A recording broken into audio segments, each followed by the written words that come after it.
আগের লেসনে আমরা দেখছি যে ফাংশন কি জিনিস, ফাংশনটা কিভাবে লেখে এবং ফাংশনটাকে কিভাবে কল করতে হয়। তো এইবার আমরা খুবই ইম্পর্ট্যান্ট একটা জিনিস দেখব প্রোগ্রামিংয়ের, যে জিনিসটা আমাদের খুবই ব্যবহার করতে হয় সব প্রোগ্রামিংয়েই। তো আসলে এই যে ফাংশনের যে ভ্যালুটা, একটা ফাংশন থেকে আমরা যে ভ্যালুটা পাবো বা একটা আউটপুট পাবো, সেটা আমরা কিভাবে একটা ভেরিয়েবলের মধ্যে স্টোর করতে পারি। তো আসলে এখানে আমরা শিখবো যে রিটার্ন কিওয়ার্ড একটা আছে জাভাস্ক্রিপ্টে, এবং যে সব প্রোগ্রামিং ল্যাঙ্গুয়েজে এটা আছে। এই যে রিটার্ন কিওয়ার্ডটা আসলে কিভাবে কাজ করে, এই জিনিসটা আমাদের এখন একটু বুঝতে হবে। তো এটা আমরা কিভাবে বুঝবো? আমরা আমাদের আগের যে ফাংশনগুলো আছে, এই ফাংশন নিয়েই আমরা কাজ করি। আমরা ধরলাম যে আমাদের আমাদের এই অ্যাডিশন ফাংশনটা, এটা নিয়ে আমরা কাজ করি। আচ্ছা, এই যে অ্যাডিশন ফাংশনটা আমাদের, এই ফাংশনটা কি করতেছে, যখন আমরা এই এডিশন ফাংশনটা কল করতেছি তখন সে কনসোল ডট লগের মধ্যে এই ফাংশনটা আমাদের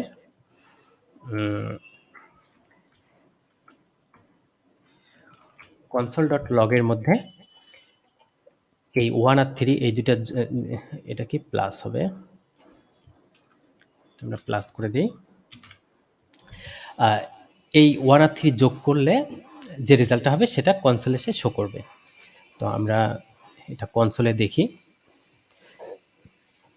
1 আর 3 যোগ করার পর 4 হলো, সেটা কনসোলে শো করলো। তো আমরা কি এইটাকে ভেরিয়েবলের মধ্যে নিতে পারবো, এই ফাংশনটার যে ভ্যালুটা?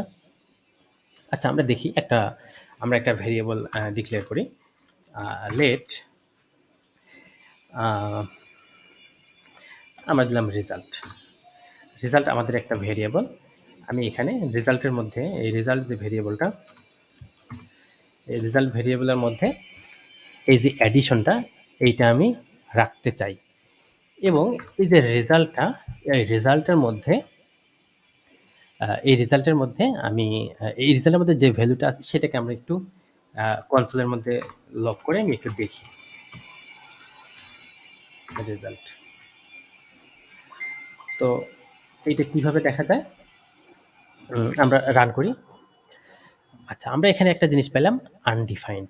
আচ্ছা, আনডিফাইন্ড নিয়ে আমরা একটা জিনিস আলোচনা করিনি, ভেরিয়েবলের ক্ষেত্রে এটা আলোচনা করা উচিত ছিল, তারপরে আমরা একটু জেনে নেই। আনডিফাইন্ড হলো যখন কোনো একটা ভেরিয়েবল ডিক্লেয়ার করা হবে কিন্তু তার কোনো মান থাকবে না, তখন সেটাকে জাভাস্ক্রিপ্ট আনডিফাইন্ড আকারে দেখায়। অন্যান্য প্রোগ্রামিং ল্যাঙ্গুয়েজে আনডিফাইন্ড আর জাভাস্ক্রিপ্ট আনডিফাইন্ড একটু ডিফারেন্ট। তো এটা আমরা পরবর্তীতে আরও দেখব। তবে জাভাস্ক্রিপ্টে যখন কোনো একটা ভেরিয়েবল ডিক্লেয়ার করা থাকে, যেমন রেজাল্ট আমাদের এখানে ডিক্লেয়ার করা, কিন্তু যখন এই রেজাল্ট মানে কি, ডান পাশে যে জিনিসটা আছে, যে ফাংশনটা আছে, এই ফাংশনটার ভ্যালু এই বাম পাশের এই ভেরিয়েবল এটার মধ্যে অ্যাসাইন করা কাজ। কিন্তু আসলে এটা আসলে কোনো, এটা মানে কোনো কিছুই না, এটা আসলে কোনো কিছুই দেখায় না, কোনো একটা ভ্যালু দেয় না। তার মানে এই ফাংশনটা আসলে কোনো ভ্যালু রিটার্ন করে না, এটার মানে এটাই। যার কারণে এই রেজাল্টের মধ্যে কোনো কিছুই আসলে অ্যাসাইন হচ্ছে না। যার কারণে রেজাল্টটাকে যখন আমি কনসোল ডট লগ করলাম তখন আমি একটা আনডিফাইন্ড পাইলাম। কিন্তু আমি যখন ফাংশনটা রান করছি তখন একটা কনসোল ডট লগ, এই রেজাল্টটা কনসোল ডট লগ আকারে দেখানো হয়েছে। আচ্ছা, আমি এই কনসোল ডট লগটাকে আমি কমেন্ট করে দিলাম। আচ্ছা, এখন যদি আমি রান করি, এখন আমি আসলে দেখতেছি আমি আসলে কোনো আউটপুটই পাচ্ছি না। আমি এই ফাংশনটার ভ্যালুটা আমি এই রেজাল্টের মধ্যে রাখতে চাচ্ছি, কিন্তু আসলে এই ফাংশনটা আসলে কোনো ভ্যালু দেয় না। আসলে এখানে কোনো ফাংশনটা কোনো ভ্যালু দেয় না। আসলে একটা ফাংশন কিভাবে ভ্যালু একটা রিটার্ন করে বা দেয়, এটা আমরা কিভাবে বুঝবো, বা কিভাবে এটাকে আমরা একটা ভ্যালু রিটার্ন করবো? তখন আমরা একটা কিওয়ার্ড ইউজ করি,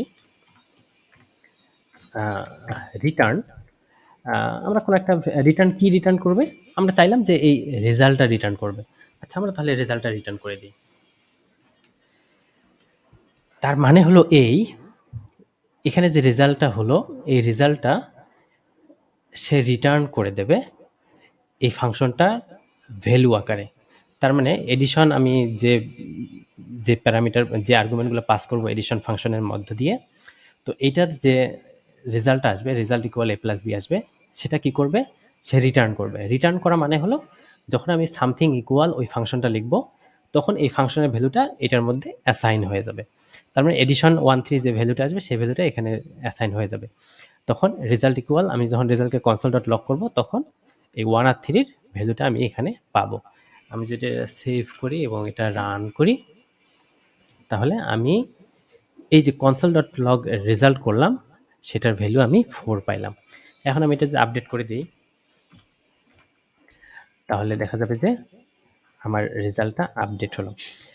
আচ্ছা, এখানে আরেকটা জিনিস আছে, এই যে এখানে কনসোল ডট লগ আমার তুলে দিছিলাম। আচ্ছা, আমি কনসোল ডট লগ রাখলাম। আচ্ছা, কনসোল ডট রাখলেও এই কনসোল ডট এক্সিকিউট হবে এবং এই রিটার্নও এক্সিকিউট হবে। আমি যদি এখন রান করি, আমার এখানে দুইটা আউটপুট আসছে, একটা আউটপুট আসছে এই আউটপুটটা, আর একটা আউটপুট আসছে এই আউটপুটটা। এটা একটু চিন্তা করলেই বের হবে। এটা এটা যারা দেখতেছেন তাদের জন্য এটা একটা চিন্তা করার জন্য রাখলাম, যেটা আসলে কিভাবে হলো এটা একটু চিন্তা করতে হবে।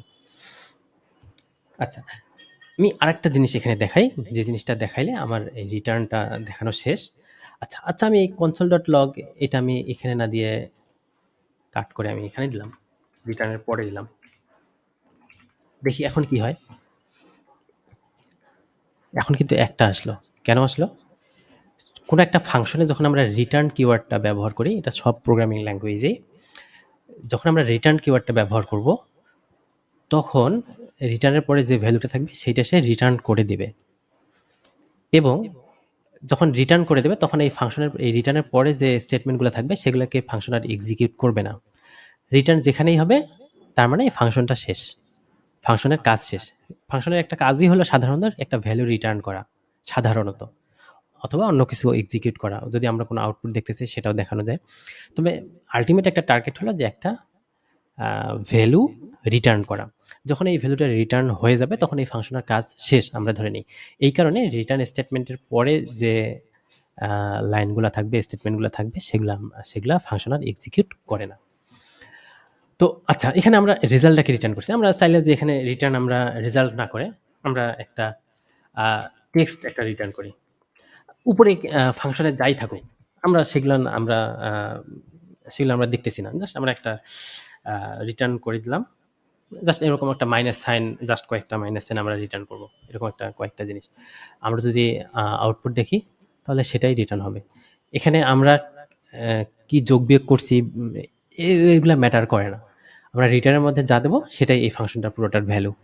তার মানে আমরা এখানে আগে যা ছিল তাই লিখি, আমরা আমাদের এখানে রেজাল্ট ছিল, আমরা রেজাল্টটা রিটার্ন করলাম, রিটার্নের পরের এই ভ্যালুটা সে দেখাবে না। আমি চাইলে যদি এখানে একটা কনসোল ডট লগ দিই, কনসোল ডট লগ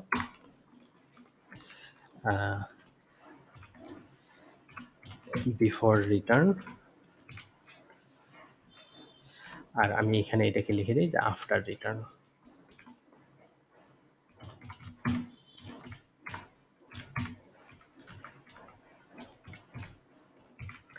তো আমি কি দেখবো যে এই রিটার্নের আগে যে স্টেটমেন্টগুলো আছে সেটা দেখবো, রিটার্নের পরের এই স্টেটমেন্টটা আমি দেখবো না।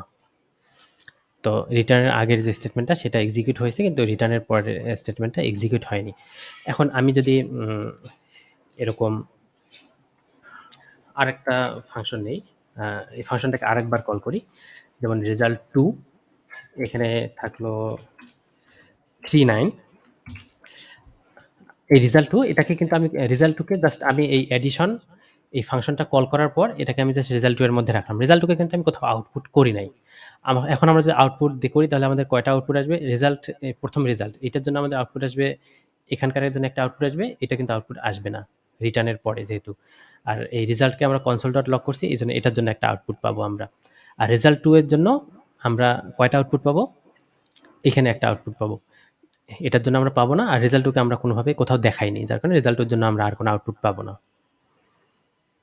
রেজাল্ট 1 এর জন্য একটা আউটপুট পাইলাম, রেজাল্ট 2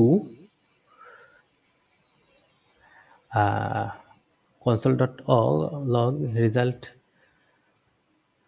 আমরা 9 1 10 হওয়ার কথা, আমরা 12 পাইলাম কেন? রেজাল্ট 2, আচ্ছা এটা কেন এমন হয়েছে এটা আমরা একটু পরে দেখব, অন্য একটা সময় আমরা এটা দেখব। এটা লেট আর ভ্যার এই কারণে এই সমস্যাটা হলো আমরা এই রেজাল্টটাকে আমরা ব্লক এলিমেন্টের মধ্যে রাখলাম ফাংশনের ভিতরে। আমরা এটা বাইরে কল করার কারণে এই সমস্যাটা দেখা দিয়েছিল। এখন যদি আমরা দেখি, এখন এই সমস্যা যাওয়ার কথা না। হ্যাঁ, তো জাভাস্ক্রিপ্টে এই ভেরিয়েবল, এই লেট ভেরিয়েবলটা আমরা সাধারণত ফাংশনের ভিতরেই আমরা কল করব। এই রিলেটেড আমরা আরেকটা টপিকে আমরা এটা আলোচনা করব, লেট আর ভেরিয়েবলের মধ্যে ডিফারেন্সটা। তো এটা যেহেতু বেসিক জাভাস্ক্রিপ্ট, সো এখানে আমরা খুব ডিটেলসে আমরা যাচ্ছি না। জাস্ট আমরা এটা মনে রাখবো যে আমরা ভেরিয়েবলগুলো ফাংশনের ভিতরে আমরা ভেরিয়েবলগুলো আমরা ফাংশনের ভিতরে আমরা ডিক্লেয়ার করব। তো সেক্ষেত্রে আমাদের বাইরের যে ভেরিয়েবলগুলো সেটার সাথে আমাদের হবে না, মানে কি বলে এটাকে, এফেক্ট করবে না। আচ্ছা, তা আমরা এটা একটু রিক্যাপ করি। রিক্যাপ করব আমরা এভাবে যে আসলে আমরা একটা ফাংশনের ভ্যালু কিভাবে আমরা কোনো একটা ভেরিয়েবলের মধ্যে স্টোর করতে পারি। তো এই যে একটা ফাংশন এডিশন একটা ফাংশন, এই ফাংশনটার ভ্যালু যদি আমরা কোনো একটা ভেরিয়েবলের মধ্যে স্টোর করতে চাই, তাহলে আমাদেরকে রিটার্ন কিওয়ার্ডটা ব্যবহার করতে হবে। এই রিটার্নের মধ্যে আমরা যা রিটার্ন করব, যে ভ্যালুটা রিটার্ন করব, সেই ভ্যালুটাই যখন আমরা এই ফাংশনটা কোনো একটা ভেরিয়েবলের মধ্যে রাখতে যাব, তখন এই ফাংশনের ভ্যালুটা এই ভেরিয়েবলের মধ্যে অ্যাসাইন হয়ে যাবে। তো এভাবেই এখানে আমরা রেজাল্ট, এটাকে আমরা আউটপুট দেখাইছি। আমরা যদি আউটপুট না দেখাইতে চাই, সেটাকে আমাদের পরবর্তীতে ইউজ করার দরকার হয়, পরবর্তী কোনো একটা জায়গায় ব্যবহার করতে হয়। সেক্ষেত্রে আমাদের এই ফাংশনের ভ্যালুটা যখন আমরা এখানে অ্যাসাইন করব, এটা আমাদের অন্যান্য জায়গায় কাজে লাগবে। আজকে এই পর্যন্তই। পরের টপিকসগুলো অবশ্যই দেখতে হবে এবং কুইজগুলোতে অংশ নিতে হবে। ওকে, ধন্যবাদ সবাইকে।